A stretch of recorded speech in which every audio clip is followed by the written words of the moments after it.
الرحمن الرحیم نحمده ونصلی علی رسولہ الکریم اما بعد۔ کل آیات کی تلاوت ہو گئی تھی کہ اللہ تبارک و تعالیٰ نے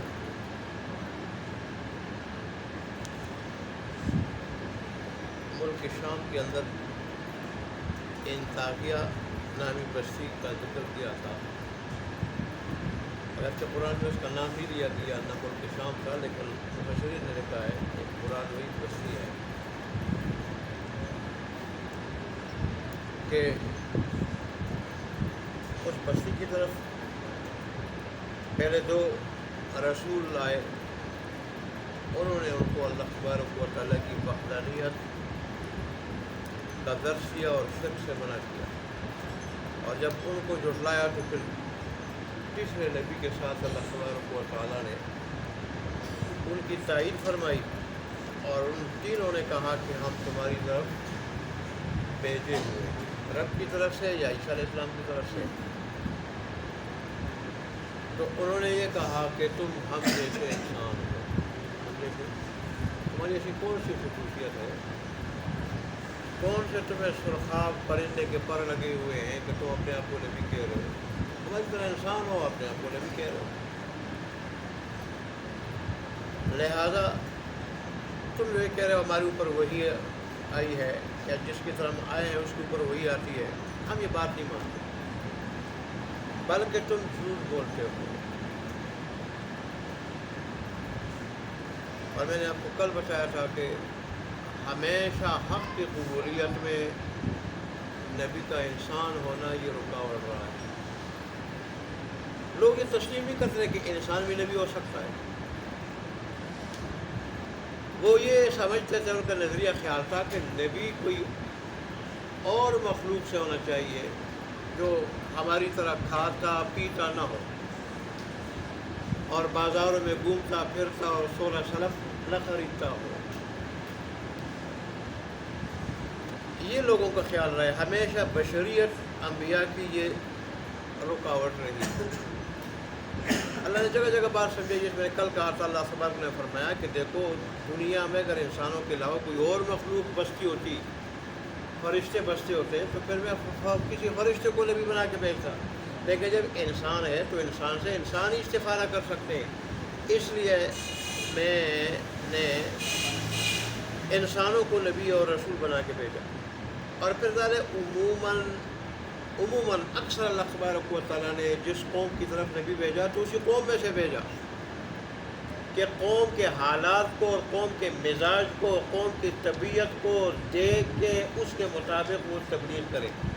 تو تبلیغ دینے میں بڑی حکمت سے کام لینا پڑتا ہے، بڑی حکمت سے تبلیغ کرنے میں بڑی حکمت سے۔ علماء لکھتے ہیں کہ بعض اوقات اگر آدمی یوں محسوس کرے کہ ادھر میں اگر تبلیغ کروں گا تو یہ آدمی کوئی ایسی بات کہہ دے گا گناہگار ہو جائے گا، تو اس وقت نہیں کرنی چاہیے تبلیغ۔ اور اگر کوئی ایسا کلمہ کہہ دے جس کی وجہ سے اس کے کافر بننے کا خطرہ ہو، پھر تو منع ہے ایسے وقت میں تبلیغ کرنا۔ ہر چیز کے اصول ہے، ہماری شریعت نے ہر چیز کے اصول بیان کیے ہیں، تو تبلیغ کے بھی اصول ہیں کہ جہاں غالب گمان یا یقین ہو کہ یہاں یہ بات میری مانی جائے گی، اور جن کو میں تبلیغ کر رہا ہوں وہ ایسی بات نہیں کہیں گے جس سے گناہگار ہو جائیں، یا کوئی ایسی بات نہیں کہیں گے جس سے دار اسلام سے خارج ہو جائیں، تو ادھر پھر تبلیغ کا فریضہ ادا کریں۔ تو بہرحال انہوں نے بھی یہی بات کہی جو اور انبیاء کو کہی گئی تھی کہ بھئی تم انسان ہو ہم جیسے، تمہاری وہ خصوصیت کیا ہے جس کی وجہ ہم نبی نہیں ہیں تم نبی ہو، اور ہم سردار ہیں، مالدار ہیں، ہم نبی بننے کے اہل ہیں۔ ہمیشہ مالدار لوگوں نے مال کو ہی سب کچھ سمجھ لیا، اور وہ کہتے ہیں کہ مال ہی میں سب کچھ ہے، لہذا نبی بھی مالدار کو ہونا چاہیے۔ حالانکہ نبوت کے لیے رسالت کے لیے باطنی استعداد، صلاحیت اور باطنی کمالات وہ درکار ہوتے ہیں۔ مال و دولت تو اللہ کے نزدیک پسندیدہ چیز ہے ہی نہیں ہے، پسندیدہ چیز اللہ کے نزدیک پسندیدہ چیز ایمان ہے، نیکی ہے۔ مال اگر اللہ کے نزدیک محبوب چیز ہوتی، مال محبوب چیز ہوتی، پسندیدہ چیز ہوتی، اللہ کافروں کو ایک بوند پانی کا نہ دیتا، مچھر کے پر کے برابر بھی وقت نہیں۔ دنیا بھی مال و دولت اور دنیاوی چیزوں کی۔ تو بار انہوں نے کہا کہ ہم تمہیں رسول نہیں مانتے، تم جھوٹ بول رہے ہو۔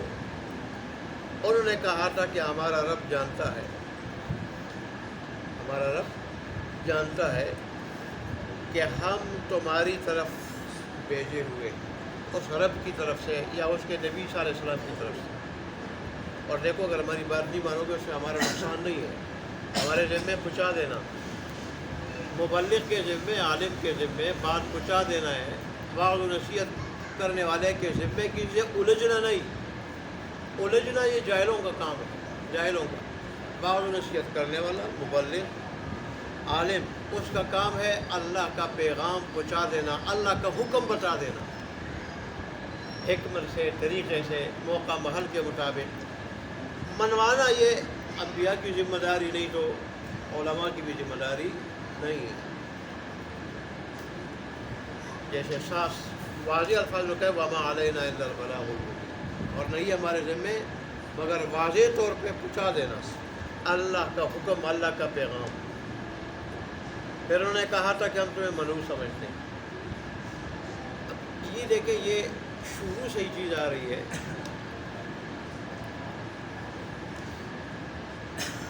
کہ بے دین لوگ اور دنیا دار لوگ وہ اپنے آپ کو تو بڑے اچھے سمجھتے ہیں، نیک بخت سمجھتے ہیں، اللہ کے نزدیک اچھا سمجھتے ہیں، اللہ کے نزدیک محبوب سمجھتے ہیں، اور کہتے ہیں کہ اللہ کے نزدیک محبوب نہ ہوتے تو ہمیں مال و دولت نہ دیتا۔ کیا مال اللہ کی نعمت نہیں؟ یہ بھی تو اللہ کی نعمت ہے، ایسی مثالیں دیتے ہیں۔ حالانکہ اللہ تبارک و تعالیٰ کی نعمتوں میں سے مال بھی ایک نعمت ہے، لیکن اللہ کو پسند نہیں ہے یہ۔ دوسرے الفاظ میں اللہ کی محبوبیت کا مدار نہیں ہے یہ، اللہ کی محبوبیت کا معیار نہیں ہے۔ اللہ کی محبوبیت کا معیار ایمان ہے اور نیکی۔ تو ایسے لوگ جہاں اپنے آپ کو اچھا سمجھتے ہیں، نیک بخت سمجھتے ہیں اپنے آپ کو، دیکھو ہم نیک بخت ہیں، ہم اچھے لوگ ہیں، اللہ نے اس لیے تو نعمت دی، مال کی شکل میں ہمیں نعمت دی۔ حالانکہ مال تو قارون کے پاس بھی تھا، مال تو نمرود کے پاس بھی تھا، مال تو بش ظالم حجاج کے پاس بھی تھا۔ حجاج تو پھر بھی مسلمان تھا، بش کے پاس بھی مال ہے۔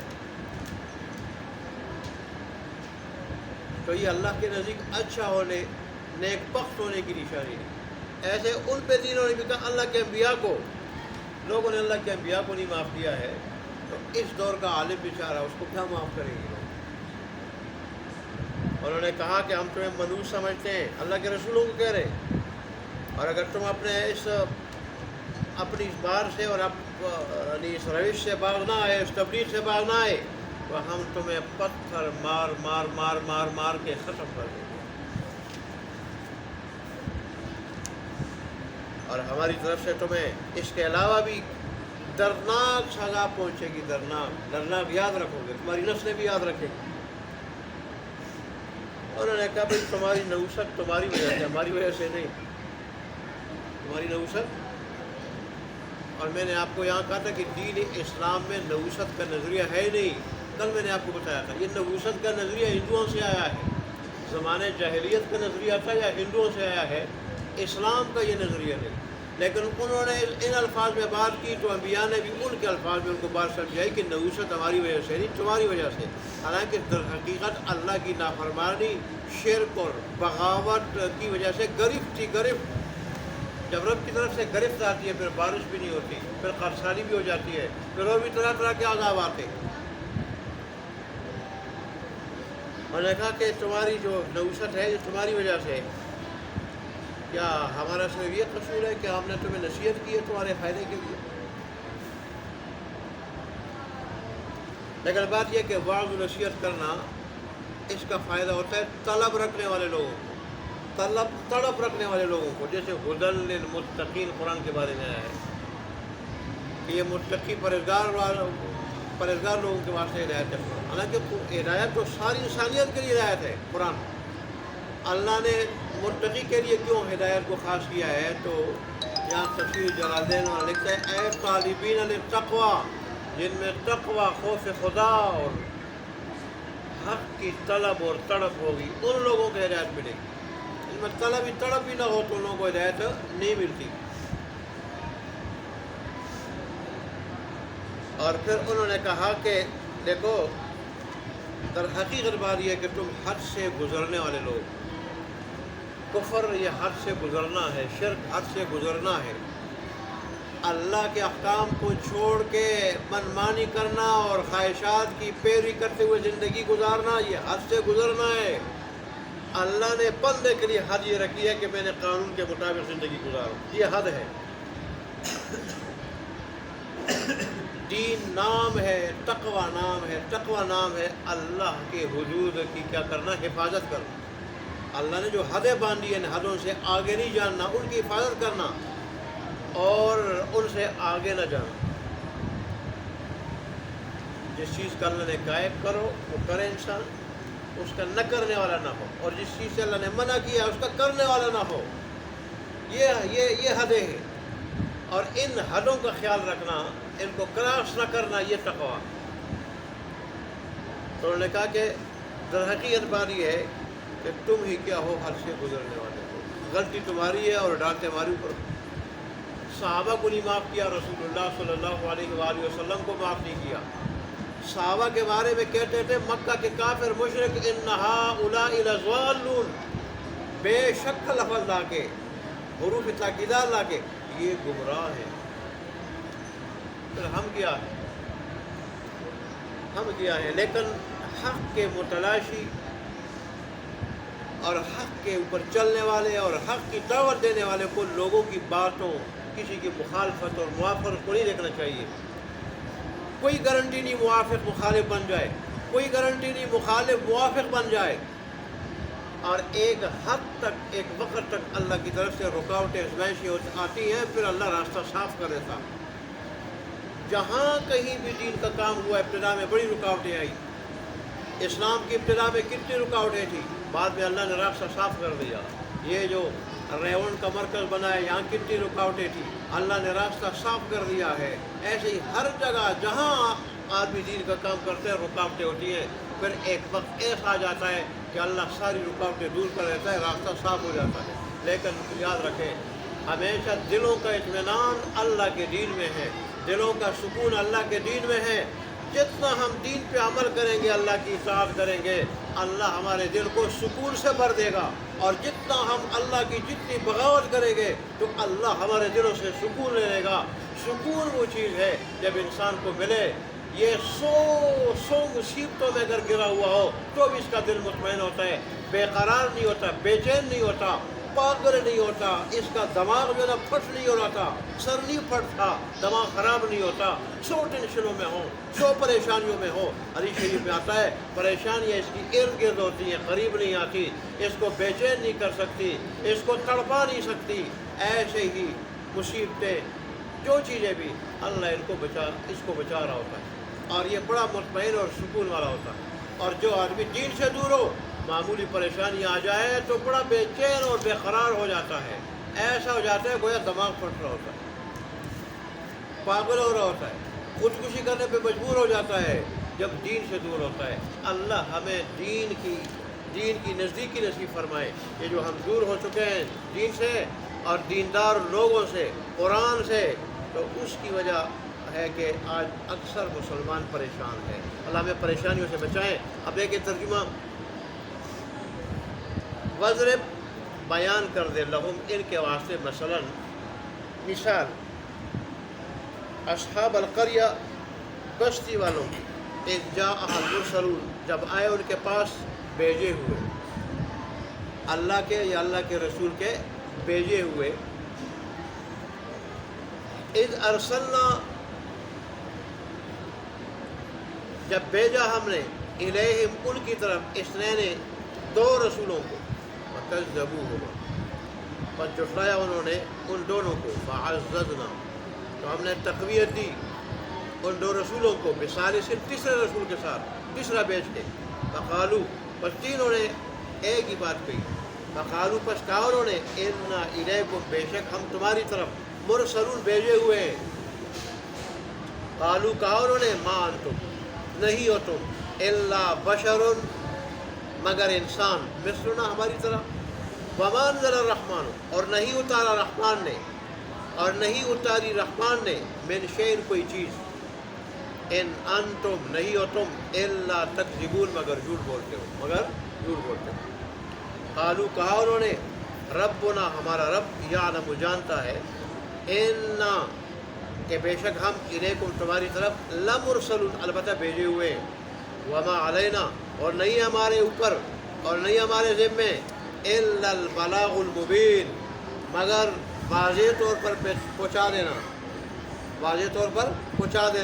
اللہ تبارک و تعالیٰ کا پیغام قالو کہا انہوں نے قوم کے لوگوں نے انا تطیرنا بکم انا بے شک ہم تطیرنا برا شگون لیتے ہیں بکم تمہاری وجہ سے ہمارے ترجمہ کیا ہے کہا انہوں نے بے شک ہم منحوس سمجھتے ہیں بکم تمہیں لئن لم تنتہوا اگر نہ باز آئے تم لنرجمنکم تو ضرور ہم تمہیں سنسار کر دیں گے پتھر مار مار کے ختم کر دیں گے وَلَيَمَسَّنَّكُمْ اور ضرور تمہیں پہنچ جائے گا منا ہماری طرف سے عذاب علیم درناک سزا قالو کہا انہوں نے ان رسولوں نے طائرکم نحوست تمہاری معکم تمہارے ساتھ ہے تم خود منحوس ہو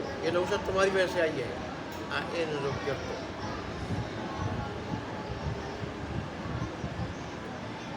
اگر تمہیں نصیحت کی گئی ہے تو کیا اس وجہ سے یہ نحوست ہے یہ تم یہ سمجھتے ہو ایسا نہیں ہے یہ تمہاری وجہ سے بل انتم قوم مسرفون بلکہ تم حد سے گزرنے والی قوم ہو حد سے گزرنے والے لوگ ہو اس لیے تمہارے اوپر یہ طرح کی مصیبتیں آئی ہوئی ہیں اللہ تبارک و تعالیٰ ہمیں عمل کرنے کی توفیق عطا فرمائے اور اللہ ہمیں اپنی پکڑ سے بچائے